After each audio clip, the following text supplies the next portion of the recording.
ইন্ডিয়াতে, হিন্দুস্তানে আমার এক বোন মুস্কানকে আমরা দেখেছি, অস্ত্রের মুখে চোখ রাঙ্গানোকে উপেক্ষা করে তিনি রাজপথে, তিনি পর্দার বিরুদ্ধে যখন আইন পাশ করা হলো, তিনি আল্লাহু আকবার বলে হিন্দুস্তানের জমিনকে প্রকম্পিত করেছেন। বলেন আল্লাহু আকবার। তার মাত্র 4 দিন পরে একটা প্রতিষ্ঠান থেকে, তার মাত্র 4 দিন পরে একটা প্রতিষ্ঠান থেকে 57 জন পর্দানিশিনী মহিলা ছাত্রীদেরকে বের করে দেওয়া হয়েছে। সাংবাদিকেরা জিজ্ঞাসা করলো, তোমাদেরকে যে বের করে দেওয়া হলো, তোমাদের প্রতিক্রিয়া কি? তখন ওই ছাত্রীরা কি বলেছে বলবো? এই দুনিয়ার সার্টিফিকেট কিয়ামতে আমাদের নাজাতের জন্য যথেষ্ট নয়। কাজেই যে শিক্ষা প্রতিষ্ঠানে পড়তে গিয়ে আল্লাহর গোলামি করতে পারবো না, সেখানকার ছাত্রত্ব থাকলেই কি আর গেলেই কি? হিন্দুস্তানের জমিনে পর্দার জন্য ভারতের জমিনে মুসলিম বোনেরা অস্ত্রের সামনে দাঁড়িয়ে ইমানের পরিচয় দিতে পারে, আর আমার দেশের মহিলারা বুকের উপর থেকে পর্দা সরায়া, ওড়না সরায়া টিকটক করে। সেখানকার মহিলার পর্দার জন্য সোচ্চার, আর আমাদের এখানকার মহিলারা পর্দা সরায় দিয়ে টিকটক করায়। ইয়া বড়ি আফসোস কি বাত হ্যায়, গুজশতা জামানা ফির আতা নেহি। আল্লাহ জাতিকে হেদায়েত দিক বলে আমিন। কেন কোরআন পড়তে হবে? এই পৃথিবীতে নামাজের ফরজ আগে না, রোজার ফরজ আগে না, হজের ফরজ, যাকাতের ফরজ আগে না। আল্লাহর এই জমিনে পৃথিবীবাসীর জন্য প্রথম ফরজ ইকরা। সুবহানাল্লাহ। কাল সকালে বলেন কেমন? তো প্রথম ফরজ হচ্ছে ইকরা, তার মানে পড়ো। সেই শব্দটা যে কিতাবে আমরা পড়তে পারলাম না 365 দিনের ভিতরে একবারও অর্থ সহ। সম্মানিত ভাইরা, এবারে কোরআন কি হাদিস থেকে জেনে নেই। মান করাল কোরআন ফাস্তাজহারাহু ফাহাল্লা হালালাহু ওয়া হারামা হারামাহু আদখালাহুল্লাহুল জান্নাহ। যে ব্যক্তি কোরআন পড়লো, বুঝলো, আমল করলো, হালাল হারাম মেনে চললো, এই কোরআন তাকে সুপারিশ করে আল্লাহর জান্নাতে নিয়ে যাবে। জান্নাতের টিকিট আমার বাড়িতে, কিন্তু আমি 365 দিনের ভিতরে পারিনি আল্লাহর দেওয়া এই হাত দিয়ে 365 দিনের ভিতরে অর্থ সহ বুঝে পড়বার জন্য এই কোরআন হাতে নিতে আমি পারিনি। অথচ আল্লাহ আমাকে বাঁচায় রেখেছেন প্রতিদিনে 16 কেজি অক্সিজেন দিয়ে। 1 কেজি অক্সিজেনের দাম 250 টাকা, 16 কেজি অক্সিজেনের দাম 4000 টাকা। শুধু আজকের দিন নুরুল আমিনকে বাঁচায় রাখতে আমার আল্লাহর অক্সিজেন খরচ হয়েছে 16 কেজি, যার মূল্য 4000 টাকা। আপনাকে বাঁচিয়ে রাখতেও আজকে আল্লাহকে বিনামূল্যে 4000 টাকার অক্সিজেন দিতে হয়েছে। সুবহানাল্লাহ বলবেন না? যে আল্লাহ বিনামূল্যে অক্সিজেন দিয়ে বাঁচায় রাখলেন, মাথার উপরে যে সূর্য, এই সূর্যটার এমন একটা সূর্য যার ভিতরে 13 লক্ষ পৃথিবী এই সূর্যের পেটের মধ্যে ঢুকে থাকতে পারবে। আস্তে, কত লক্ষ পৃথিবী? 13 লক্ষ পৃথিবী সূর্যের পেটের মধ্যে ঢুকে থাকতে পারবে।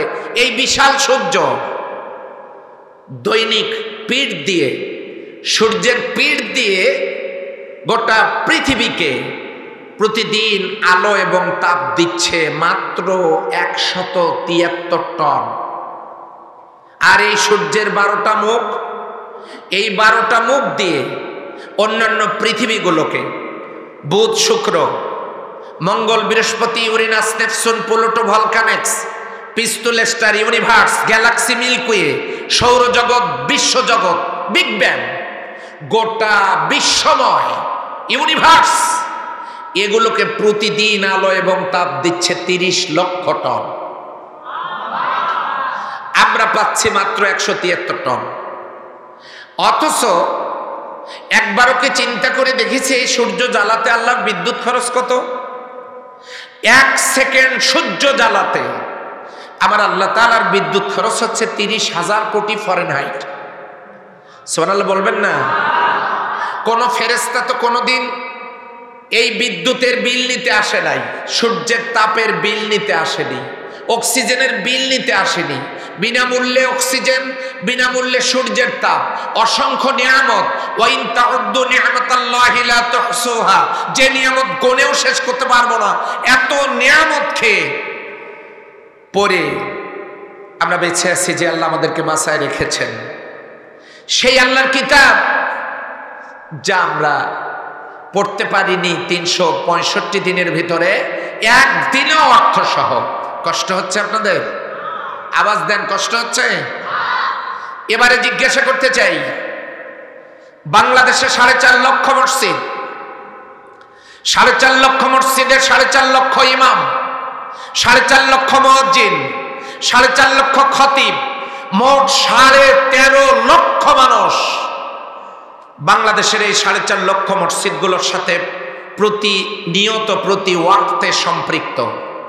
আমি আপনাদেরকে জিজ্ঞাসা করতে চাই, একটু মেহেরবানি করে জবাব দিয়ে সহযোগিতা করবেন। যে দেশে 4.5 লক্ষ মসজিদ, 13.5 লক্ষ মানুষ এই মসজিদের সাথে সম্পৃক্ত, মুসল্লিদেরকে বাদই দিলাম, বলুন আমাদের এই সমাজের একটি পাপের দরজাও কি বন্ধ হয়েছে? জবাব দিন, বন্ধ হয়েছে? তাবলিগ জামাতের ইজতেমা হয় তুরাগ নদীর তীরে 80 বছর থেকে। তাবলিগের ভাইদের আমলের ত্রুটি দেখি না, কপালে সেজদার দাগ, টুপি, পাঞ্জাবি, রুমাল, জুব্বা, পাগড়ি, ঘন ঘন মেসওয়াক, এত আমল যাদের। তুরাগ নদীর তীরে 80 বছরের বিশ্ব ইজতেমা। আমি যদি জিজ্ঞাসা করতে চাই, 80 বছরের ইজতেমা দ্বারা এই সমাজের একটি পাপের দরজাও কি বন্ধ হয়েছে? বাংলাদেশে 12,000 বক্তা। আজকে রাতে যতগুলো তাফসিরুল কোরআন মাহফিল হচ্ছে গোটা দেশব্যাপী, সামিয়ানার নিচে গোটা দেশে কমপক্ষে 5 থেকে 7 কোটি মানুষ আলোচনা শুনতেছে কোরআনের। 12,000 বক্তা হাজার হাজার মাহফিল করছেন দেশব্যাপী, লক্ষ লক্ষ শ্রোতারা এই মাহফিল শুনছেন। জবাব দিতে হবে, একটি পাপের দরজাও কি বন্ধ হয়েছে? এদেশের মুসলমানদের নামের আগের দিকে মোহাম্মদ, নবীর নামের একটা সাইনবোর্ড ধারণ করেছে, আমরা মোহাম্মদ লাগায় দিয়েছি।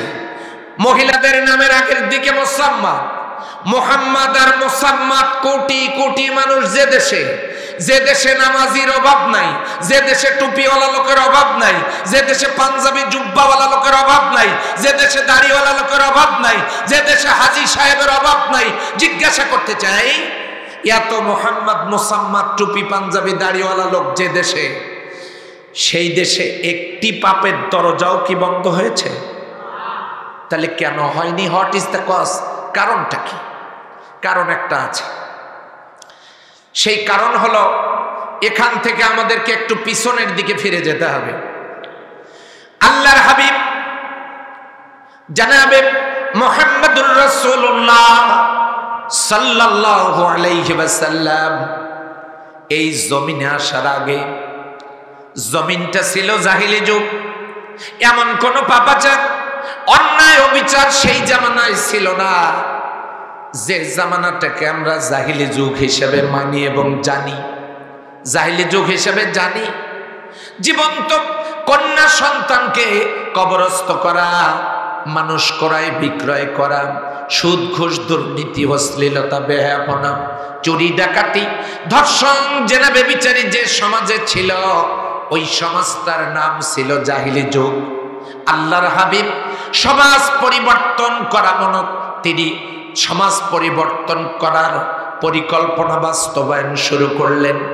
মা আমেনার কোলজোরে আব্দুল্লাহর পুত্র মুহাম্মদুর রাসূলুল্লাহ সাল্লাল্লাহু আলাইহি সাল্লাম, যিনি মা আমেনার কোলজোরে এই পৃথিবীতে আসলেন, আল্লাহ তাকে নিয়ে আসলেন। জন্মের পরের থেকে 17টি বৎসর পর্যন্ত শৈশব কৈশোরের দিনগুলো মক্কার অলিতে গলিতে তিনি বড় হতে লাগলেন। সমাজের অসঙ্গতিগুলো তিনি দেখতে থাকলেন, মানুষকে বোঝাতে থাকলেন। এত পাপ কেন, এত অন্যায় কেন? এগুলো সব দূর করতে হবে, বন্ধ করতে হবে। জীবন্ত কন্যা সন্তানকে কবরস্থ করা বন্ধ করতে হবে, অন্যায় বন্ধ করতে হবে। মানুষকে বোঝালেন। আপনারা শুনে অবাক হবেন, শৈশব কৈশোরের 17 বৎসর পর্যন্ত এই চেষ্টাটুকুন যিনি করলেন, 17 বছরের ভিতরে একটি পাপের দরজাও তার জন্য বন্ধ করা সম্ভব হয় নাই। 17 বৎসর বয়সে তিনি সিদ্ধান্ত গ্রহণ করলেন, একা একা হবে না, সবাইকে সাথে নিতে হবে। এই জন্য তিনি একটা দল গঠন করলেন। দলের নাম হিলফুল ফুজুল। মক্কার যুবকেরা সেখানে সামিল হয়ে গেল। এতদিন একা একা, এখন দলীয় ভাবে আল্লাহর হাবিব হিলফুল ফুজুলের মাধ্যমে 23 বৎসর পর্যন্ত চেষ্টা করলেন। কিন্তু শুনে অবাক হবেন, যুবকদের সাথে নিয়ে আল্লাহর হাবিব হিলফুল ফজলের নামে যখন চেষ্টা করলেন, জীবন থেকে 40টি বছর চলে গেল। মক্কা নগরী সহ গোটা পৃথিবীর একটি পাপের দরজাও তার পক্ষে বন্ধ করা সম্ভব হয় নাই। আল্লাহ তাআলা তিনি রহম করবেন, এই জন্য তার মনে তিনি পরিকল্পনা দিয়ে দিলেন এই ঘুরে ধরা সমাজ কি করে আলোকিত করা যায়। তিনি গারে হেরা পর্বতের গুহায় গবেষণা করতে থাকলেন। কোন এক লাইলাতুল কদরে আল্লাহ তাআলা তাকে কোরআন দিয়ে দিলেন। কোরআন নাজিল যখন শুরু হয়ে গেল, এই কোরআনের আয়াতগুলো খেজুরের ডালে, খেজুরের পাতায় সাহাবাজ মাইনগণ লিখে লিখে রাখা শুরু করলেন। কোরআন লেখা হচ্ছিল খেজুরের ডালে, কোরআন লেখা হচ্ছিল খেজুরের পাতায়, কোরআন লেখা হচ্ছিল শুকনা চামড়ার উপরে, কোরআন লেখা হচ্ছিল পাথরের উপরে। 23 বছর ধরে কোরআন নাজিল হলো। আমার আল্লাহ তাআলা ওই সমাজের মানুষগুলোকে সাথে নিয়ে ওই চামড়ার উপরে লেখা কোরআন, পাথরের উপরে লেখা কোরআন, খেজুরের ডালে আর পাতায় লেখা কোরআন, ওই কাগজ, ওই সময় তো কাগজ ছিল না, সেই কারণে খেজুরের পাতায় আর ডালে লেখা কোরআন সাহাবাজ মাইনদেরকে সাথে নিয়ে খেজুরের ডাল থেকে আমলের মাধ্যমে জমিনে যখন প্র্যাকটিক্যাল করলেন আমল দ্বারা, সুবহানাল্লাহ বলেন। খেজুরের ডালের কোরআন আমলের মাধ্যমে জমিনে যখন প্র্যাকটিক্যাল করা শুরু করলেন, সেটা আবার কি জিনিস? এই কোরআনের মধ্যে নামাজের কথা লেখা আছে। আপনারা বলুন তো, নামাজ কি আমলে প্র্যাকটিক্যাল করার দরকার নাই? কথা বলেন, আছে না নাই? রোজার কথা লেখা আছে, বলেন তো আমলের মাধ্যমে প্র্যাকটিক্যাল করার দরকার নাই? পিতামাতার সাথে ভালো আচরণের কথা বলা হয়েছে, বলেন তো তা আমলের মাধ্যমে প্র্যাকটিক্যাল করার দরকার আছে না নাই? আল্লাহর বান্দা বান্দিরা খেজুরের ডাল থেকে, খেজুরের পাতা থেকে আল্লাহর কোরআন বিশ্বনবী যখন আমলের মাধ্যমে জমিনে প্র্যাকটিক্যাল করলেন, মাত্র 23 বছরের ব্যবধানে দানবতার পরিবর্তে, জাহিলি যুগের দানবতার পরিবর্তে মানবতা সূচিত হলো। আল্লাহর জমিন থেকে পাপ দূরীভূত হলো। আল্লাহর নবী বললেন, খায়রুল কুরুনি কারনি, সর্বশ্রেষ্ঠ যুগ আমার যুগ। আল্লাহর নবী বললেন, শ্রেষ্ঠ যুগ হলো আমার যুগ। পাপের দরজা বন্ধ হয়ে গেল। ও আল্লাহর বান্দা বান্দিরা, গোটা জমিনটাই জান্নাতের টুকরায় পরিণত হলো। জোরে বলেন সুবহানাল্লাহ। মাত্র 23 বছরে যে জিনিস দ্বারা আল্লাহর রহমতে জাহিলি যুগ পরিবর্তন হয়ে একটা সোনালী যুগ হয়ে গেল, সেটা যে জিনিস দিয়ে হয়েছিল, আওয়াজ দিয়ে বলেন তো সেই জিনিসের নাম কি? এদিকের আওয়াজ একেবারেই কম। ওনারা মনে হয় রোজার প্র্যাকটিস করতেছেন নাকি? যুবক কারা কারা এই মাহফিলে আছেন একটু হাত তোলেন তো। এক হাত যারা তুলেছেন তারা যুবক থেকে পদত্যাগ করেন। এত দুর্বল যুবক অন্তত নওগাঁয় দেখতে চাই না। যারা 2 হাত সোজা করতে পারে না তারা যুবকের পরিচয় দেয় কি করে? একটা তাকবীর দেন, নারায়ে তাকবীর, নারায়ে তাকবীর। কোরআন সুন্নাহ যেখানে, আলহামদুলিল্লাহ। হাত নামান। ধাক্কা দিয়ে গাড়ি স্টার্ট ধরানো কিন্তু ভালো লক্ষণ না, বুঝতে হবে ব্যাটারি দুর্বল। তাহলে এখন কি জবাবের আশা করতে পারি? মাত্র 23 বছরে জাহিলি যুগ পরিবর্তন হয়ে জান্নাতি একটি পরিবেশ তৈরি হলো। আওয়াজ দিয়ে বলেন তো কি দিয়া? এবারে বলেন সেই কোরআন কি আমাদের সমাজে আছে না নাই? এবারে আসেন, খেজুরের ডাল থেকে, খেজুরের পাতা থেকে, চামড়ার উপর থেকে, পাথরের উপর থেকে কোরআন আমলে প্র্যাকটিক্যাল করে যদি সোনার যুগ হয়ে যায়, জান্নাতি সমাজ হয়ে যায়, তাহলে এই কোরআন আমাদের বাড়িতে আছে। এই কোরআন যতদিন কাগজের পাতায় থাকবে, যতদিন পর্যন্ত মসজিদে থাকবে, যতদিন পর্যন্ত মাদ্রাসায় থাকবে, যতদিন পর্যন্ত হাফেজদের সিনায় থাকবে, যতদিন পর্যন্ত বক্তারা মুরুগের রান খাবেন আর মাহফিল করবেন, কোটি কোটি মানুষ মাহফিল শুনবে, তাবলিগ জামাতের ইজতেমা কোটি কোটি বছর হবে, তাফসির মাহফিল যদি কোটি কোটি বছর হয়, লক্ষ লক্ষ মসজিদে যদি জুমার খুতবা হয়, নামের আগের দিকে যদি মুহাম্মদ আর মুসাম্মাদ সবাই লেখা শুরু করে দেয়, এই দুনিয়ার সমস্ত মানুষগুলো যদি হজ করে আর উমরা করে, সবাই যদি টুপি মাথায় দেয় আর পাঞ্জাবি রুমাল জুব্বা পরে, তাহলে শুনে রাখেন এই কোরআনের মধ্যে, কাগজের মধ্যে, এই কাগজের মধ্যে কোরআনের আয়াতগুলো যদি ছাপানো থাকে আর এগুলো যদি আমলে জমিনে প্র্যাকটিক্যাল না হয়, আল্লাহর কসম করে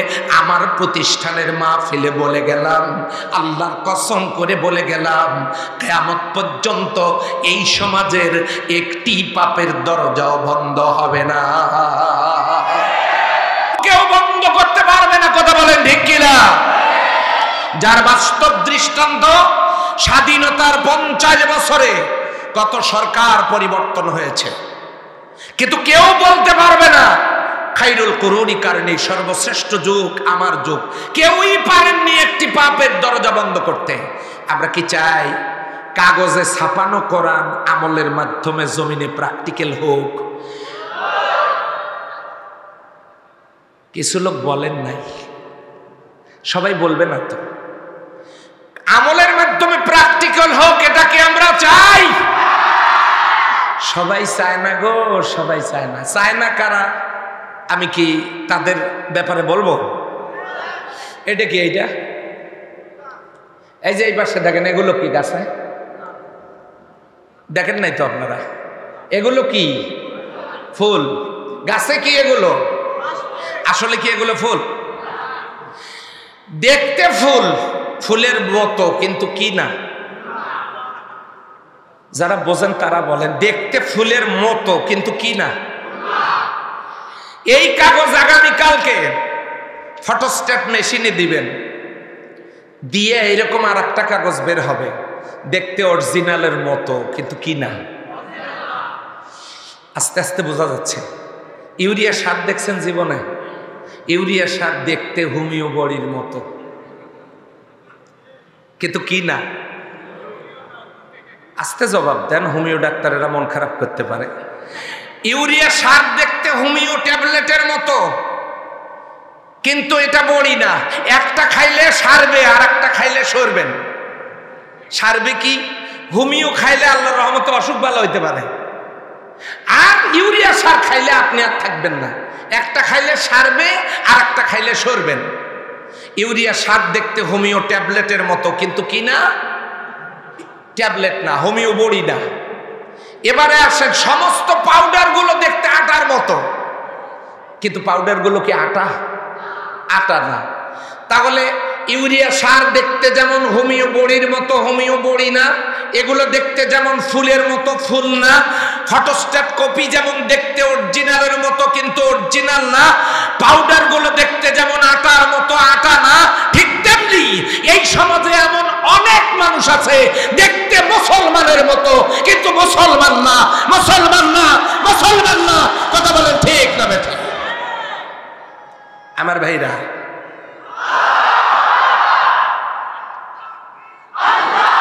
আমার সময় খুবই কম, আমার সময় কম। থামেন, সম্মানিত ভাইরা, কষ্ট হচ্ছে নাকি আপনাদের? তাহলে এখন বলেন, আমরা কি মতো হব না অরিজিনাল হব? এইদিকে আবার আওয়াজ কম, কি যে ব্যাপার? আমরা কি মতো হব না অরিজিনাল হব? কারা কারা অরিজিনাল হতে চাই হাত তুলে দেখা যায়।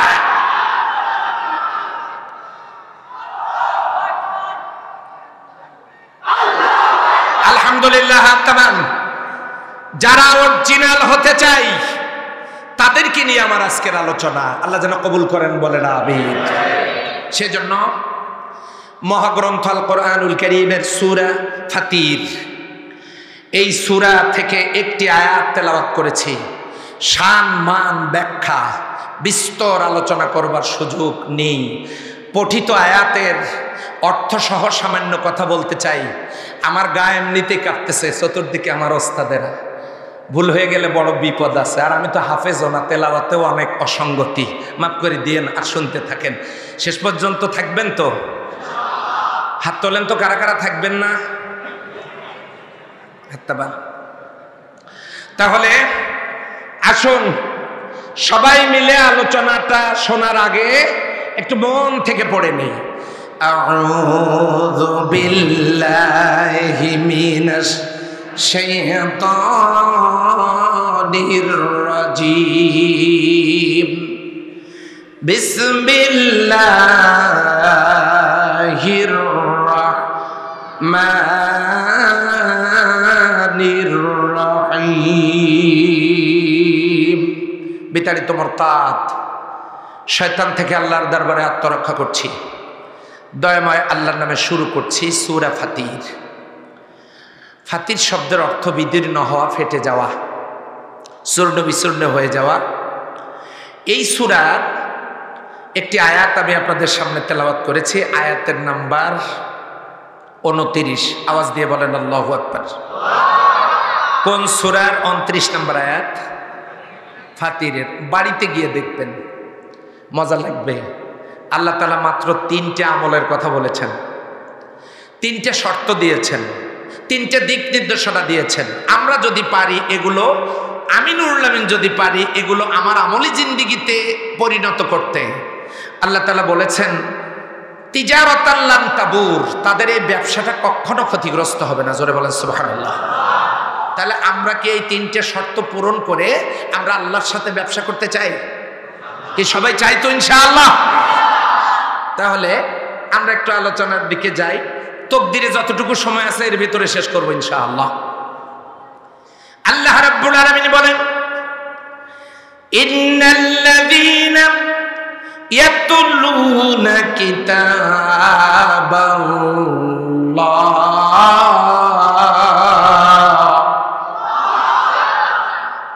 নাম্বার 1, ইন্না নিশ্চয়, আল্লাযীনা যে বাজারা, ইয়াতলুনা তেলাওয়াত করে, অধ্যয়ন করে, পাঠ করে, গবেষণা করে, কিতাব আল্লাহ। কার কিতাব? প্রথম শর্ত। 1 নম্বরের শর্ত হলো ইন্নাল্লাযীনা ইয়াতলুনা কিতাব আল্লাহ, যারা আল্লাহর কিতাব পাঠ করে। 3টে শর্ত আল্লাহ দিয়েছেন। প্রথমটা হলো যারা আল্লাহর কিতাব অধ্যয়ন করে। আল্লাহর কিতাব অধ্যয়ন করতে গেলে তো কোরআনের সাথে সম্পর্ক স্থাপন করা লাগবে। কথা বলেন ঠিক কিনা?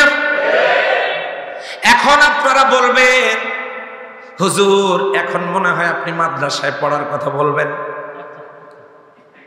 মাদ্রাসায় পড়ার কথা আমি বলবো না, শুধু কান লাগায় শোনেন ঘটনাটা কি ঘটেছে। সারা বাংলাদেশে একটি মাদ্রাসাও ইবতেদায়ী নাই, অথচ একটি মাদ্রাসা, ইবতেদায়ী মাদ্রাসাকে সরকারিকরণ করা হয় নাই। অথচ প্রাইমারি স্কুলের একটু প্লাস্টারও যদি চটে গিয়েছে, 2 লক্ষ টাকা করে প্রাইমারি স্কুল মেরামতের জন্য বরাদ্দ দেওয়া হয়েছে। অথচ ইবতেদায়ী মাদ্রাসাতেও ঠিক মতো বেঞ্চ নাই। এই ইবতেদায়ী মাদ্রাসার ছাত্ররা কি শিখলো সেখানে? আজকে তাম বাংলাদেশ থেকে, গোটা দুনিয়া থেকে 40,000 মেধাবী ছাত্র ছাত্রীরা প্রাচ্যের অক্সফোর্ড নামে খ্যাত ঢাকা বিশ্ববিদ্যালয়ে ভর্তি পরীক্ষা দিয়েছিল। আল্লাহর অশেষ রহমতে প্রথম হয়েছে মাদ্রাসার ছাত্র। হিংসার কারণে সুবহানাল্লাহর আওয়াজ দিলেন না? এই তো মাদ্রাসার ছাত্র প্রাচ্যের অক্সফোর্ড নামে খ্যাত ঢাকা ইউনিভার্সিটিতে প্রথম হয়েছে যে ছাত্র, সেই ছাত্র মাদ্রাসার ছাত্র। এবারে বুয়েটের খবর নেন। ইঞ্জিনিয়ারিং ইউনিভার্সিটি বুয়েট বাংলাদেশের অন্যতম একটা শ্রেষ্ঠ প্রতিষ্ঠান। সেই শ্রেষ্ঠ প্রতিষ্ঠানের খবর নিয়ে দেখেন মেধা তালিকার শীর্ষে মাদ্রাসার ছাত্র। সারা বাংলাদেশের 17টা বড় বড় শিক্ষা প্রতিষ্ঠানে মাদ্রাসার ছাত্ররা মেধা তালিকায় শীর্ষে। বাংলাদেশে যতগুলো মেডিকেল কলেজ আছে, 8টা মেডিকেল কলেজের রেজাল্টের খবর নিয়ে দেখেন 8টা মেডিকেল কলেজে মাদ্রাসার ছাত্ররা মেধা তালিকার শীর্ষে। শুধু কি তাই, বিশ্বের 77টা দেশকে পরাজিত করে নাজমুস সাকিব বিশ্ব সেরা শিরোপা অর্জন করেছে। সুবহানাল্লাহ বলবেন না? আমি কয়েকদিন আগে এক ডিসি সাহেবের সঙ্গে কথা বলছিলাম, কাকতালীয় ভাবে তার সাথে দেখা। তাকে আমি প্রশ্নবিদ্ধ করব না, এই জন্য তার নাম এবং জেলার কথা বলবো না। সেই ডিসি সাহেবের সাথে পরিচয় হয়ে যা জানলাম, উনি আল্লাহর কোরআনের হাফেজ এবং কামিল পাশ। আপনাদের রাজশাহীতে এমন একটা থানা আছে, আমি তারও নাম বলবো না, যেখানকার টিওনো মাদ্রাসার ছাত্র, যেখানকার ইওনো মাদ্রাসার ছাত্র। সুবহানাল্লাহ বলবেন না? অনেকেই বলে মাদ্রাসায় পড়া কি লাভ, বিশেষ করে আলিয়া মাদ্রাসার ব্যাপারে অনেকেই বলে আলিয়া কি খালিয়া। এই কথা বলে অনেকে অপপ্রচারের চেষ্টা চালান, কিন্তু আজকে যেভাবেই বলা হোক না কেন, লক্ষ্য করে দেখুন মাদ্রাসার ছাত্ররা বাংলাদেশে 34,000 দ্বীনি প্রতিষ্ঠান, একটি প্রতিষ্ঠানেও ফেন্সিডিল নাই, ইয়াবা নাই, ডিজু নাই, গাঁজা নাই, হিরোইন নাই। কথা বলেন ঠিক না ঠিক? মাদ্রাসার ছাত্ররা ফেন্সিডিল খাইয়া গাছের ধাক্কা দিয়ে বলে না ভাইজান সাইড দেন। সেই মাদ্রাসাতে যে মাদ্রাসার ছাত্ররা, আলিয়ার ছাত্ররা, আমি আপনাদেরকে বলবো লক্ষ্য করুন, আমের গাছের যত্ন নেবেন আম খাওয়ার জন্য, বছরে ফল দেবে একবার। কাঁঠাল গাছের যত্ন নেবেন কাঁঠাল খাওয়ার জন্য, সেই কাঁঠাল হবে বছরে একবার। লিচু হবে বছরে একবার। সম্মানিত ভাইয়েরা, আম গাছ, লিচু গাছ, কাঁঠাল গাছের যত্ন নেবেন কাঁঠাল খাওয়ার জন্য, বছরে ফল হবে একবার। আপনি কি পারবেন না আপনার একটা ছেলের যত্ন নিয়ে ইসলামিক স্কলার বানাতে? যদি আপনি একটা ছেলেকে যত্ন নিয়ে ইসলামিক স্কলার বানাতে পারেন, আলিয়া মাদ্রাসায় দিয়া, এখানে নওগাঁ, এই মাদ্রাসায় পাঠায় দেন, আলহামদুলিল্লাহ। বাংলাদেশে দেশের বাইরে যখন আল্লাহ নেন, কোথায় পড়াশোনা করেছি, যেখানে প্রশ্ন হয়, বুকটে ভরে যায় এই পরিচয় দিতে যে আমি নামাজগড়ের ছাত্র। আলহামদুলিল্লাহ বলবেন না? সম্মানিত ভাইরা, আমার যত ছাত্র, আমার অনেক ছাত্র এই মাদ্রাসায় পড়াশোনা করে, ওখান থেকে ফাজিল করে এখানে এসে কামিল করে, অনার্স করে, এখনো অনেক ছাত্ররা এখানে আছেন। সম্মানিত ভাই বোনেরা, তাহলে আপনার একটা ছেলেকে যদি আপনি ইসলামিক স্কলার বানাতে পারেন, তাহলে অন্তত রংপুর থেকে নুরুল আমিনকে এখানে আসতে হবে না। আপনার সন্তান গোটা দুনিয়ায় যাবে। প্রশ্ন আসতে পারে কি পড়ানো হয় মাদ্রাসায়? Physics, chemistry, biology, mathematics, sociology, social science, ICT, medical science, সমস্ত সায়েন্সের সাবজেক্টগুলো মাদ্রাসায় পড়ানো হয়। মাদ্রাসার ছাত্ররা, আমি একটা ছোট্ট প্রতিষ্ঠানে চাকরি করি, সেই প্রতিষ্ঠানে বাংলাদেশের এমন কোন ইউনিভার্সিটি নেই যেখানে আমার ছাত্ররা পড়াশোনা করে না। এই জন্য আপনার সন্তানকে আপনি যদি এই কোরআনের কালো অক্ষরের জ্ঞান কালো চোখ দিয়ে দিতে পারেন, অন্তত খয়রাত করা হুজুরকে দিয়ে আপনার জানাজা পড়ানো লাগবে না। কথা বলেন, কথা বলেন, কথা বলেন। তাহলে আমরা কি পারবো না একটা সন্তানের পিছনে একটু যত্ন নিয়ে গড়ে তুলতে পারবো কি পারবো না? লস নাই আমাদের। আমি নিজে স্কুলের ছাত্র ছিলাম, আমি কলেজের ছাত্র ছিলাম। আমার আব্বা আমাকে জোর করে, আমার আব্বা আর কোনো দিন হয়তো এই মাদ্রাসায় আসতে পারবেন না। আমার আম্মাকে কিছুদিন আগে হারিয়েছি। আমার মা আমার হাত ধরে, আমার মা আমার হাত ধরে, আমি মায়ের হাত ধরে না, আমার মা আমার হাত ধরে বাইতুল্লাহ তওয়াফ করেছেন। সেই তওয়াফ করার সময় আমার মা বলেছেন, আল্লাহ, এখানে অনেক নবী রাসূল এসেছেন এই কাবার চত্বরে, তোমার জন্য তারা জীবনের সবকিছু দিয়ে দিয়েছেন কোরবানি করে। আমি তো তোমাকে কিছু দিতে পারবো না। এখন আমার সাথে আমার যে সন্তান কাবার চত্বরে, আল্লাহ তোমার দ্বীনের জন্য আমি তোমার কাছে এটাকে দান করে দিয়ে দিলাম। আমার মা আমাকে ছেড়ে চলে গেছেন। আমার আব্বা যিনি আমাকে এখানে এনে ভর্তি করে দিয়েছিলেন, আমার আব্বা হুজুর এবং অত্র মাদ্রাসার সুযোগ্য সাবেক প্রিন্সিপাল, অত্র মাদ্রাসার সভাপতি, ট্রাস্টি, এই ট্রাস্টের যিনি সভাপতি, গাউসুল আজম ট্রাস্টের যিনি সভাপতি, আমার ওস্তাজুল আসাতিজা, ওনারা দুইজনে একই পীরের একই সিলসিলার। ওনারা খলিফা হওয়ার কারণে একটা হৃদয়ের বন্ধন। কয়েকদিন আগে হুজুর আমাদের বাড়িতে গিয়ে আমার আম্মার কবর জিয়ারত করে এসেছেন। আমি এই স্মৃতি কখনো বলতে পারবো না। নামাজগড়ের সাবেক প্রিন্সিপাল, আমার উস্তাদ এত দূর থেকে কষ্ট করে আমার আম্মার কবর জিয়ারতে এসেছেন। হয়তো আমার আব্বার সাথে আমার হুজুরের শেষ সাক্ষাৎটা হয়েছে আজকের এই মাহফিলে। ওনাকে যখন আসার কথা বললাম, উনি তখন বললেন, বাবা তুমি আমার সালামটা পৌঁছায় দিও, আমি হয়তো আর কোনোদিন যেতে পারবো না। আমার আব্বা আপনাদেরকে সালাম জানিয়েছেন। আমার আব্বা এখন চলে যাওয়ার পথে। আমার আব্বা কি এই মাদ্রাসায় আমাকে ভর্তির সুযোগ করে দিয়ে ভুল করেছিলেন? বলেন, ভুল করেছিলেন?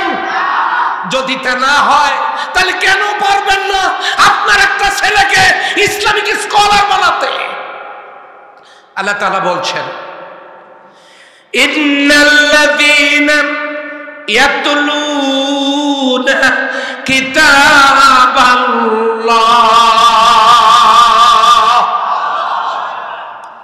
নিশ্চয়ই যারা আমার কিতাব পড়ে, অধ্যয়ন করে, গবেষণা করে, আমার কিতাব পড়ে, এর মধ্যে কথা হলো চারটা।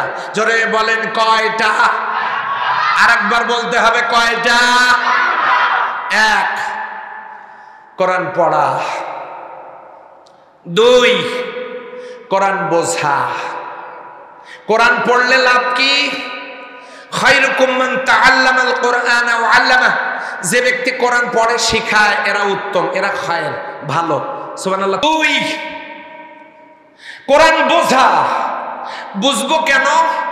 কুল হাল ইয়াস্তাবিল্লাযীনা ইয়ালামুনা ওয়াল্লাযীনা লা ইয়ালামুন, হে রাসূল আপনি বলে দিন, যারা কোরআন, যারা জানে আর যারা জানে না, তারা কি কখনো সমান হইতে পারে?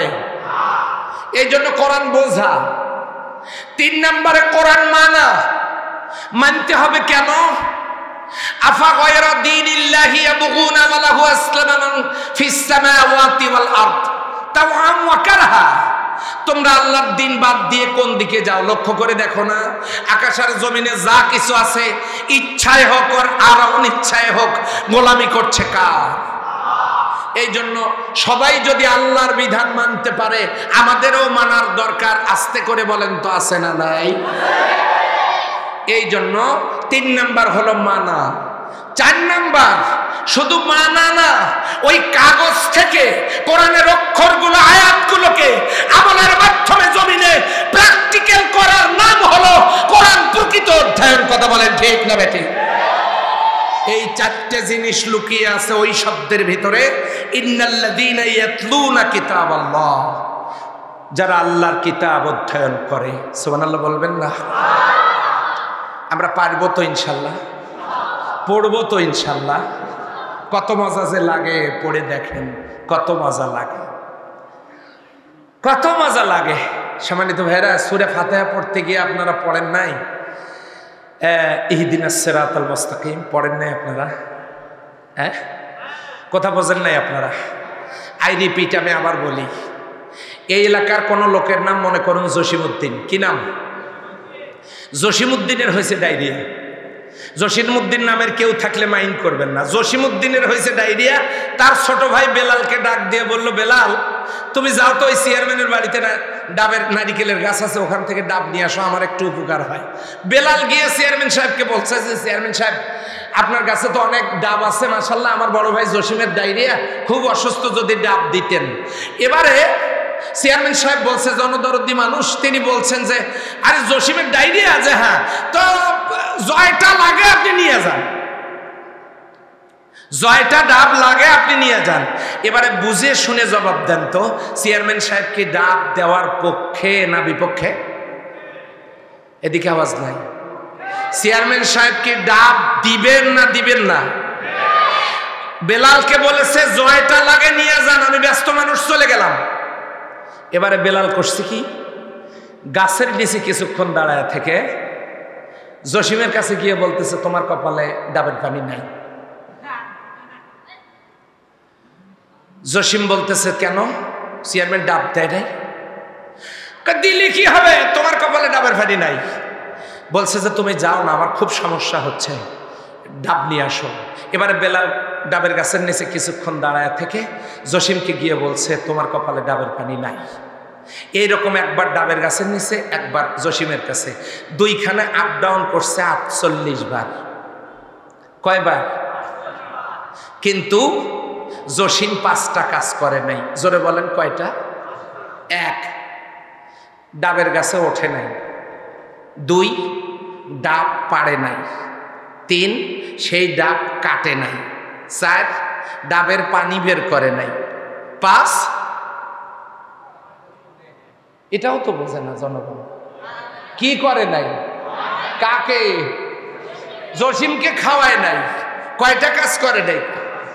চেয়ারম্যান ডাব দিতে চেয়েছেন না দেন নাই? কিন্তু এই ডাবের পানি জসিমকে খাওয়াতে গেলে কয়টা কাজ করা লাগবে?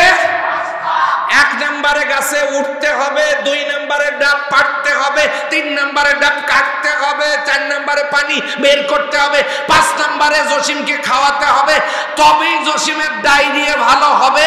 কিন্তু 5টা কাজ করে নাই। গাছের কাছে একবার, রোগীর কাছে একবার, সর্বমোট কয়বার? তার মানে চাচ্ছে জসিম মরুক, মারা যাক। কথা ঠিক কিনা? জসিমকে সুস্থ করার জন্য ওরে ডাবের পানি খাওয়াতে গেলে বেলালের কাজ যেমন 5টা। এবারে আমার সাথে বলেন, 1 নম্বরে উঠতে হবে, 1 নম্বরে, 2 নম্বরে, 3 নম্বরে, 4 নম্বরে, 5 নম্বরে, তবেই কার কপালে পানি আছে। এটা যদি বুঝে থাকেন তাহলে নামাজের ভিতরে দৈনিক 48 বার সূরা ফাতিহার মধ্যে আপনি বলেছেন ইহদিনাস সিরাতাল মুস্তাকিম, আল্লাহ একটা সোজা রাস্তা দাও। আল্লাহ সূরা ইয়াসিনে গিয়ে বলে দিলেন ওয়া নি'বুদুনি হাযা সিরাতুল মুস্তাকিম। জীবনের পরতে পরতে, সকল মোহনায়, সকল আঙ্গিনায় সোজা রাস্তা আমি তোমাদেরকে দিয়েছি, তার নাম হলো কোরআন। একটু আওয়াজ দিয়ে বলেন না সুবহানাল্লাহ। তাহলে এই বেলালকে, জসিমের ডায়রিয়া ভালো করতে বেলালকে কাজ করা লাগবে কয়টা? মনে থাকবে কয়টা? সোজা রাস্তা চাইছেন দৈনিক 48 বার। মসজিদে গেছেন আর আসছেন, গেছেন আর আসছেন, আল্লাহর কাছে বলছেন ইহদিনাস সিরাতাল মুস্তাকিম। আল্লাহ বলছে দিয়ে দিয়েছি সোজা রাস্তা। চেয়ারম্যান যেমন বলে দিয়েছে কয়টা লাগে নিয়ে যান, আল্লাহও বলে দিয়েছেন সিরাতাল মুস্তাকিম দিয়ে দিয়েছি, তার নাম কি? আপনি যদি এই সমাজের ডায়রিয়া ভালো করতে চান, জসিম মুরুক, এইটা যদি আপনি না চান, তার জন্য যেমন কাজ 5টা। এই সমাজের ডায়রিয়া যদি ভালো করতে চান, যদি বন্ধ করতে চান সুদ, ঘুষ, দুর্নীতি, অশ্লীলতা, বেহায়াপনা, চুরি, ডাকাতি, ধর্ষণ, জেনা ব্যভিচারী, নারী নির্যাতন, মদ, জুয়া, হাউজি, লটারি, ইফটিজিং, আপনি যদি বন্ধ করতে চান তাহলে এই ডায়রিয়া বন্ধ করতে গেলে আপনার আমারও কাজ যেন কয়টা? আর একবার বলেন কয়টা? কি কি? 1 নম্বরে বাড়িতে গিয়ে কোরআন খোলা, 2 নম্বরে 3 নম্বরে বোঝা। 1 নম্বরে কোরআন খোলা, 2 নম্বরে কোরআন পড়া, 3 নম্বরে কোরআন বোঝা, 4 নম্বরে কোরআন মানা, 5 নম্বর এই কাগজ থেকে কোরআন আস্তে আস্তে আস্তে আস্তে বলেন, কাগজ থেকে এই কোরআন আমলে প্র্যাকটিক্যাল করা। কথা বলে ঠিক না ঠিক? এই 5টা কাজ যদি করা সম্ভব হয়, জসিমের মতো সমাজের ডায়রিয়াও দূর হবে। আল্লাহ যেন কবুল করেন, সবাই বলে আমিন। সম্মানিত হাজিরিন, সেই জন্য আল্লাহ বলছেন ইল্লাল্লাযীনা ইয়াতলুনা কিতাবাল্লাহ। সুবহানাল্লাহ বলবেন না? তাহলে আল্লাহর কোরআন আমাদের অধ্যয়ন পড়াশোনা করার দরকার। আস্তে করে বলেন, আছে না নাই? 1 2 নাম্বার, কষ্ট হচ্ছে না তো? 2 নাম্বার ওয়াকামুস সালাহ,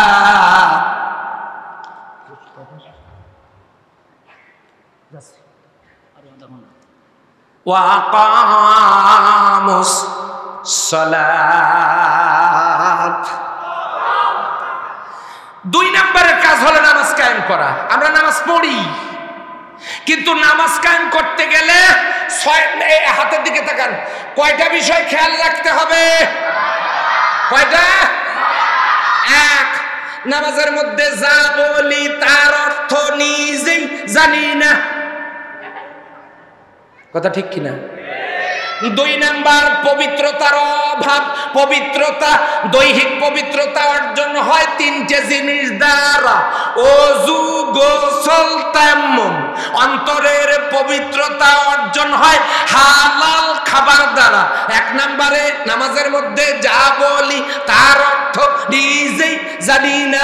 2 নম্বরে পবিত্রতার অভাব। 3 নম্বরে হালাল খাবারের অভাব। 4 নম্বরে খুশুখুজুর অভাব। নামাজের মধ্যে যদি মোবাইল ফোন নড়ে ওঠে,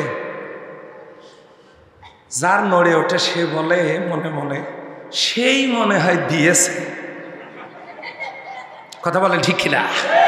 মন নামাজে নাই, মন চলে গেছে, সেই মনে হয় দিয়েছে। এখন নামাজের মধ্যে গভীরতা নাই, এই জন্য এটা থাকা। 5 নম্বরে নামাজ থেকে শিক্ষা গ্রহণ করা, এই গেল 5। আর বাকি 4টা কি? সব দিক থেকে মুখ ফিরায়া, মুখ করা কার দিকে? এটা নামাজের প্রথম শিক্ষা। অন্য কোন দিকে মুখ না, কেবলমাত্র শুধুমাত্র ইন্নী ওয়াজজাহতু ওয়াজহিয়া লিল্লাযী ফাতারাস সামাওয়াতি ওয়াল আরদ। চিল্লায়ে বলেন আল্লাহু আকবার। মুখ ফিরাবো কার দিকে? শুক্রবারে মসজিদে যায়, আবার সুদের উপরও টাকা লাগে। এরকম লোক আমাদের সমাজে নাই। আমি গ্যারান্টি দিয়ে বলতে পারি নওগাঁয় নাই। তাহলে একটা হাদিস শোনেন। قال النبي صلى الله عليه وسلم من اكل الربا درهم 36 الزنا। যে ব্যক্তি 1 টাকা সুদ খাইলো 36 বার জিনা করার গুনাহ আমলনামায় চলে গেল। সেই রেশিও অনুযায়ী ক্রাইটেরিয়াতে মান আকালা রিবা দিরহামুন 36 الزنا, এই ক্রাইটেরিয়াতে যে 100 টাকা সুদ খাইলো 3600 বার জিনা করার গুনাহ আমলনামায় চলে গেল। যে 1000 টাকা সুদ খাইলো 36,000 বার জিনা করার গুনাহ আমলনামায় চলে গেল। সম্মানিত ভাইরা, একজন বেশ্যা মহিলাও জীবনে কোনোদিন 36,000 বার ব্যভিচার করতে পারবে না। যদি পারেও নিজের ছেলের সাথে কেউ এই আকাম করবে। অথচ সুদখোর কত বড় মারাত্মক, কত বড় অপরাধী যে সুদের ছোট গুনাহ নিজের মায়ের সাথে ব্যভিচারের গুনাহ। বড় গুনাহ আল্লাহর সাথে যুদ্ধ ঘোষণা করার গুনাহ। তো ওই জুমাবারে এত মুসল্লি গিয়া লাভ কি? আন আব্দুল্লাহ ইবনে ওমর রাদিয়াল্লাহু তাআলা আনহু قال قال رسول الله صلى الله عليه وسلم يجتمعون ويصلون في المساجد। শত শত হাজার হাজার লক্ষ লক্ষ মানুষ একত্রিত হয়ে জামাতের সাথে নামাজ পড়বে। কোথায়? ফিল মাসাজিদ, ইয়াজতামিউনা জমা, ইউসাল্লুনা জমা, আর মাসাজিদও জমা। লক্ষ লক্ষ মসজিদে লক্ষ লক্ষ মানুষ জামাতের সাথে নামাজ পড়বে। ক্বালা নবী সাল্লাল্লাহু আলাইহি ওয়াসাল্লাম ওয়া লাইসা ফীহিম মুমিন, এদের মধ্যে একজনও ঈমানদার থাকবে না। কে বলেছেন? মুহাম্মদুর রাসূলুল্লাহ সাল্লাল্লাহু আলাইহি ওয়াসাল্লাম। সেই জামানা আমরা কঠিন এক প্রেক্ষাপটে বর্তমান। রাশিয়া এবং ইউক্রেনের যে যুদ্ধ শুরু হয়েছে গত পরশুদিন রাতে, উভয় দেশ তারা খুব গভীরভাবে পর্যালোচনা করেছে রাসায়নিক অস্ত্র, পারমাণবিক অস্ত্র বিস্ফোরণ ঘটানো হবে কিনা। যদি এই রাসায়নিক অস্ত্র, পারমাণবিক অস্ত্র বিস্ফোরণ ঘটানো হয়, বিশ্বের কোটি কোটি বনি আদম এই জমিন থেকে চিরবিদায় নেবে। নেক্সট প্রজন্ম যারা আসবে অনেকেই বিকলাঙ্গ হবে, অন্ধ হবে, পঙ্গু হবে। হিরোশিমা নাগাসাকিয় ওই জাপানের আজও পর্যন্ত মানুষ এ কথা ভুলে যায় নাই। তাহলে একদিক থেকে তৃতীয় বিশ্বযুদ্ধের মহড়া চলছে, অন্য দিক থেকে ঈমান ধ্বংসের পায়তারা চলছে। আল্লাহর নবীর ওই হাদিস, লক্ষ লক্ষ মানুষ মসজিদে জামাতের সাথে নামাজ পড়বে, ওয়ালাইসা ফীহিম মুমিন। তাহলে এরকম একটা সময় আসারও সম্ভাব্যতা দেখা দিচ্ছে। তাহলে সেক্ষেত্রে নামাজ কায়েম করতে গেলে ভিতরে যা আছে সেটা বের করার দরকার আছে না নাই? মুখ ফিরাতে হবে কার দিকে? 2 নাম্বার, গন্ডগোল কমাতে হবে। কওমে আলিয়া গন্ডগোল কমান, আহলে হাদিস আহলে হানাফ গন্ডগোল কমান, এরপরে জেনারেল আর মাদ্রাসা গন্ডগোল কমান। আমরা কি এক হতে পারি না? আপনি কি একা একটা আঙ্গুল দিয়ে টিউবওয়েল চাপ দিয়ে আপনি পানি বের করতে পারবেন? তাহলে এখানে 5টা আঙ্গুল যেমন দরকার কাজের সুবিধার্থে। উই আর মুসলিম উম্মাহ, we are great, we are latest. আমরা কি সবাই ভেদাভেদ বলে এক হতে পারি না? আমাদের মধ্যে এত দূরত্ব কেন? আমাদের ইমানে এত গাফলতি কেন? আমরা হয়তো হযরত সুমাইয়া রাদিয়াল্লাহু তাআলা আনহাকে দেখি নাই, কিন্তু আজ থেকে কয়েকদিন আগে ইন্ডিয়াতে, হিন্দুস্তানে আমার এক বোন মুস্কানকে আমরা দেখেছি। অস্ত্রের মুখে চোখ রাঙ্গানোকে উপেক্ষা করে তিনি রাজপথে, তিনি পর্দার বিরুদ্ধে যখন আইন পাশ করা হলো, তিনি আল্লাহু আকবার বলে হিন্দুস্তানের জমিনকে প্রকম্পিত করেছেন। বলেন আল্লাহু আকবার। তার মাত্র 4 দিন পরে একটা প্রতিষ্ঠান থেকে, তার মাত্র 4 দিন পরে একটা প্রতিষ্ঠান থেকে 57 জন পর্দানিশিনী মহিলা ছাত্রীদেরকে বের করে দেওয়া হয়েছে। সাংবাদিকেরা জিজ্ঞাসা করলো, তোমাদেরকে যে বের করে দেওয়া হলো, তোমাদেরকে যে বের করে দেওয়া হলো, তোমাদের প্রতিক্রিয়া কি? তখন ওই ছাত্রীরা কি বলেছে বলবো? এই দুনিয়ার সার্টিফিকেট কিয়ামতে আমাদের নাজাতের জন্য যথেষ্ট নয়। কাজেই যে শিক্ষা প্রতিষ্ঠানে পড়তে গিয়ে আল্লাহর গোলামি করতে পারবো না, সেখানকার ছাত্রত্ব থাকলেই কি আর গেলেই কি? হিন্দুস্তানের জমিনে পর্দার জন্য ভারতের জমিনে মুসলিম বোনেরা অস্ত্রের সামনে দাঁড়িয়ে ঈমানের পরিচয় দিতে পারে, আর আমার দেশের মহিলারা বুকের উপর থেকে পর্দা সরায়া, ওড়না সরায়া টিকটক করে। সেখানকার মহিলার পর্দার জন্য সোচ্চার, আর আমাদের এখানকার মহিলারা পর্দা সরায় দিয়ে টিকটক করায়। ইয়া বড়ি আফসোস কি বাত হ্যায়, গুজশতা জামানা ফির আতা নেহি। আল্লাহ জাতিকে হেদায়েত দিক বলে আমিন। তাহলে নামাজের দ্বিতীয় শিক্ষা, দলাদলি ভুলে যেতে হবে, আমাদেরকে এক হতে হবে। আমরা কি পারবো আমরা এক হতে?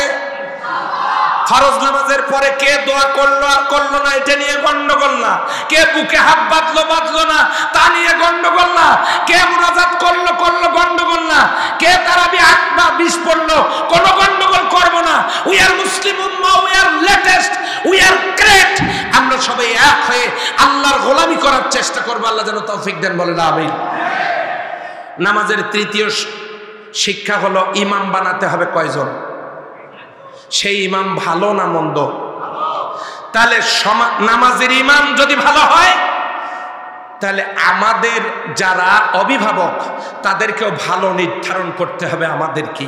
4 নাম্বার, ইমাম যা বলেন সেই ইমামের কথা যেমন আমরা নামাজে আমল করি, রুকুতে গেলে রুকুতে যাই, সেজদায় গেলে সেজদায় যাই, অনুরূপভাবে আমাদেরকে ওই ইমামের কথা বাস্তব জীবনেও আমল করার দরকার আছে না নাই? এর নাম হলো আকামুস সালাত। আল্লাহ বলেছেন আল্লাযীনা ইম্মাক্কান্নাহুম ফিল আরদ আকামুস সালাত, এর নাম হলো নামাজ কায়েম। সিল্লা বলেন সুবহানাল্লাহ। 3 নাম্বারটা বলবো না থাক। 3 নাম্বার ওয়াকাম ওয়া আনফাকু মিম্মা রাযাকনাহুম সিররান ওয়া আলানিয়া। আল্লাহু আকবার বলেন। 3টে শর্ত যে আল্লাহ দিলেন, তার মধ্যে 1 নম্বরের শর্ত যেটা, সেটা হলো যারা আল্লাহর কিতাব অধ্যয়ন করবে। 2 নাম্বার, যারা নাকি নামাজ কায়েম করবে, নামাজের ভিতরে যা চলে না বাইরেও তা চলবে না। নামাজের ভিতরে তো বিড়ি খাওয়া যায়, বাইরে বুঝি ওটা খাওয়া যায়। নামাজের ভিতরে যা চলে না বাইরেও তা চলবে না। মসজিদের ভিতরে যা চলে না বাইরেও তা চলা কোনো মানুষের কল্যাণকর হতে পারে না। এই জন্য নামাজ থেকে শিক্ষা নিয়ে আমাদেরকে চেষ্টা করতে হবে 1 নাম্বার কোরআন অধ্যয়ন, 2 নাম্বার নামাজ কায়েম। মনে থাকবে 1 নাম্বারটা কি? ইয়াতলুনা কিতাবাল্লাহ, কার কিতাব অধ্যয়ন করা। 2 নাম্বার নামাজ কায়েম। 3 নাম্বার, আগের 2টা যদি পছন্দ হয়ে থাকে পরেরটা পছন্দ হবে কি হবে না? 3 নাম্বারটা হলো, অনেকেই একটা কথা বলেন, না থাক এটা বলবো না, জানি নিষিদ্ধ জিনিস শুনতে চাই বেশি। এই জন্য একটা কথা অনেকেই বলেন যে হুজুর প্রকাশ্যে দান করা জায়েজ নাই, এটা গোপনেই করব, তার মানে কম করব নাকি? আল্লাহ বলছেন ওয়ানফাকু মিম্মা রাযাকনাহুম সিররান ওয়া আলানিয়া। আল্লাহ বলছেন তারা খরচ করে তাদেরকে যে রিজিক আমি দিয়েছি তা থেকে গোপন এবং প্রকাশ্যে। চিল্লায় বলেন সুবহানাল্লাহ। আল্লাহর দেওয়া শর্ত যেন কয়টা? 1 নম্বরে তিলাওয়াত, 2 নম্বরে নামাজ, আর 3 নাম্বার গোপন আর প্রকাশ্যে দান। এই কথা বললে তো আপনারা উঠে চলে যাবেন, দানের কথা বললে চলে যাবেন, তাই না? এই মাদ্রাসায় দান করা লাগতো না গো, লাগতো না। গত পরশুদিনে ইসলামী অর্থনীতিবিদের সঙ্গে আমার কথা হচ্ছিল, তিনি বলেছেন বাংলাদেশের সিস্টেমেটিক ওয়েতে যাকাত আদায় করা হলে প্রতি বছরে যাকাত আদায় হবে 30,000 কোটি টাকা। কয় হাজার? 30,000 কোটি টাকা যাকাত আদায় হবে বাংলাদেশে। এই টাকা এই নওগাঁ সদর উপজেলায় যদি 1000 কোটি টাকা আনা হয়, তাহলে আপনি 1 লক্ষ টাকা করে যদি কোনো গরিব মানুষকে দেন, 15,000 গরিব মানুষ যদি এখানে জমায়েত হয়, 1 লক্ষ করে টাকা দিলে টাকা যায় মাত্র 125 কোটি টাকা। 2 লক্ষ করে দিলে যায় 300 কোটি টাকা। 4 লক্ষ করে দিলে যায় 600 কোটি টাকা। আপনি 5 লক্ষ করে টাকা নওগাঁ সদরের সব গরিবকে দিয়েও 1000 কোটি টাকা শেষ করতে পারবেন না। টাকা আছে আমার কাছে 30,000 কোটি। অর্থনীতিবিদ বলেছেন যে মাত্র 3 বছর যদি সিস্টেমেটিক ওয়েতে কোরআনের যাকাত এটি যদি আদায় করে গরিবদের মাঝে বন্টন করা হয়, 3 বছর পরে মাইক দিয়ে যাকাতের টাকা বিতরণের জন্য মাইকিং করা হলেও কোনো লোক টাকা নিতে আসবে না। সুবহানাল্লাহ বলেন। এটিই তো ঘটেছিল হযরত ওমরের জামানায়। হযরত ওমর রাদিয়াল্লাহু তাআলা আনহু 7 দিন আগে একজনকে যাকাতের টাকা নিয়ে পাঠিয়ে দিয়ে বললেন, যাও গরিব পাইলে তাকে দিয়ে দাও, বিতরণ করো। লোকটা খুঁজতে খুঁজতে খুঁজতে খুঁজতে কাউকে না পেয়ে এক জায়গায় একটা পাহাড়ের ছায়ায়, একটা বৃক্ষের ছায়ায় ওই টাকার বস্তা মাথার নিচে দিয়ে পড়ে আছে। হযরত ওমর চিন্তা করলেন, 7 দিন আগে লোকটাকে পাঠালাম, এই লোকের তো কোনো খবর নাই। 3 দিন আগে তিনি আরেকজনকে পাঠায় বললেন, হয়তো ওই লোকটার খুব অভাব ছিল, সে তার টাকা নিচে যাক হয়েছে, এবার তুমি চেষ্টা করো তো কাউকে পাও কিনা। 3 দিন আগে যাকে পাঠানো হয়েছে, এই 3 দিন আগে বের হওয়া লোকটা সমাজের মধ্যে কোনো দরিদ্র মানুষ খুঁজে না পেয়ে খুঁজতে খুঁজতে খুঁজতে খুঁজতে তার মনের মধ্যে ভয় হলো, আগের লোক তো ফিরে আসে নাই, আমাকে পাঠাইছে 3 দিন আগে আমিরুল মুমিনিনের কাছে গিয়ে যাকাত বিতরণের আমি যদি কোনো নজরানা পেশ করতে না পারি, যাকাত বিতরণের কোনো কাজ সেখানে গিয়ে দেখাতে না পারি আমিরুল মুমিনিন আমার উপরে আরো রাগান্বিত হতে পারেন, এই কারণে তিনি লোক খোঁজা শুরু করলেন। খুঁজতে খুঁজতে খুঁজতে খুঁজতে গিয়ে দেখে এক লোক মাটিতে শুয়ে মাথার নিচে বস্তা দিয়া শুয়ে ঘুমাইছে। এবারে এই লোক গিয়ে তারে ডাকতেছে, ভাই ওঠেন, ইয়া হাবিবি, আসসালামু আলাইকুম ইয়া হাবিবি, হ্যাঁ আমার ভাই সালাম নেন, ওঠেন ওঠেন, ঘুম থেকে ওঠেন, আর মাটিতে ঘুমাতে হবে না। 3 দিন থেকে টাকা নিয়ে ঘুরতেছি, লোক পাই না, এখানে মাটিতে পড়ে আছে, ভাই আপনি দয়া করে এই আমার কাছে অনেক টাকা আছে, এগুলো আপনি নেন, আমি দায় মুক্ত হই, আমিরুল মুমিনিনকে আমি গিয়ে বলি যে আমি বিতরণ করে এসেছি, আমি অন্তত এই কাজটা করতে যেন পারি, আপনি টাকাগুলো নেন। এই লোক উঠে তখন বলতেছে, ওই মিয়া, কারণ তুমি জাকাতের টাকা দিতে চাও, আমার মাথার নিচে এ বস্তা কিসের? সুবহানাল্লাহ বলবেন না? সেখানে টাকা বিতরণ করতে যেও লোক পাওয়া যায় নাই। এইরকম একটা পরিবেশ তৈরি হয়েছিল কি দিয়ে ভাই? আরো আসতে বলেন। সেই কোরআন আমাদের বাড়িতে আছে না নাই? সেই অর্থনীতি কোরআনে আছে না নাই? সম্মানিত ভাইরা, এই মাদ্রাসার সাথে এতিমখানা, এই মাদ্রাসার সাথে লিল্লা বোর্ডিং, এই মাদ্রাসার সাথে দরিদ্র ছাত্রদের পড়া। আল্লাহ বলেছেন, মান জা বিল হাসানাত ফালাহু আজরু আশরা আমসালিহা, যে ব্যক্তি একটা নেকির কাজ করবে আল্লাহ তাআলা কিয়ামতে তাকে 10 গুণ দিয়ে দিবেন। তাহলে আমরা কি পারবো না?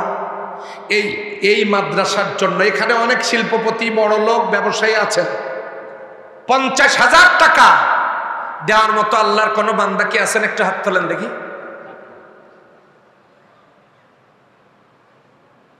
গত বছরে চাইছিলাম, আল্লাহর বান্দারা দিয়ে দিয়েছিল। এত বড় বিশাল মাহফিল গতবারে হয় নাই। আজকের উপস্থিতি প্রমাণ করে এই মাহফিল কবুলিয়াতের মাহফিল। বলেন আলহামদুলিল্লাহ। বলেন, এই মজলিসে অনেক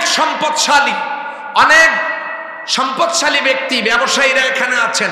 50,000 টাকা আল্লাহর এই বান্দারা, আপনারা দেখেন মাদ্রাসার এতিমখানার ছাত্ররা, আমার হাসান ভাই, শ্রদ্ধেয় হাসান ভাই এখানে আছেন, উনি বলতে পারবেন এতিমখানায় কি প্রত্যেক ছাত্রের জন্য এই চৌকি অথবা খাটের ব্যবস্থা করা হয়েছে? হয় নাই। শোনেন, হয় নাই।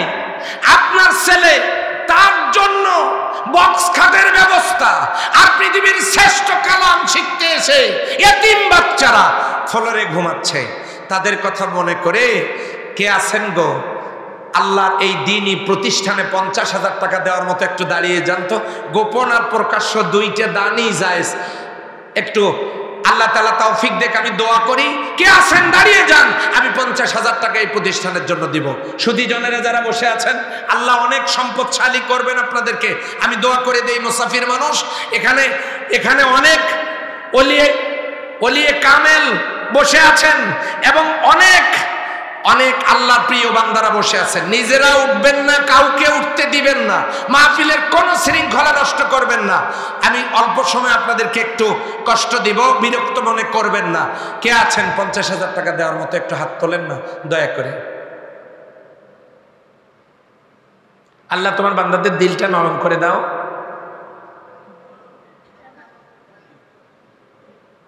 হতেও পারে গত বছর 3 মিনিটের মাথায় একজন বলে ফেলেছিলেন। এতক্ষণ ওয়াজ যারা বুঝলেন, এখন বিরতি। আপনারা কি মনে করেছেন টাকা না দিলে ওয়াজ হবে? আর ওয়াজ করব না। সম্মানিত ভাইরা, বলেন কেউ নাই 50,000 টাকা দেওয়ার মতো? অনেক কঠিন হয়ে গেল কিনা হুজুর? অনেক কঠিন হয়ে গেল। 50,000 টাকা অনেক কঠিন হয়ে গেল।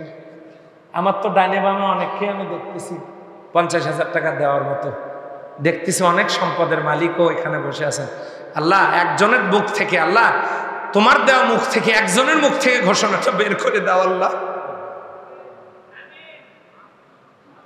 একজনের মুখ থেকে ঘোষণাটা বের করে দাও। আল্লাহ, ও আল্লাহ, তুমি সাক্ষী যে হাজার হাজার মানুষ এখানে বসা, তাদের ভিতরে তোমার যে বান্দা 50,000 টাকা ওই এতিম বাচ্চাদের খরচের জন্য দিবে, আল্লাহ তাআলা তুমি তাকে দুনিয়া পরকালে উত্তম সম্মানে পুরস্কৃত করো, বলে আমিন। কে আছেন? একজন ব্যক্তি অন্তত বলেন।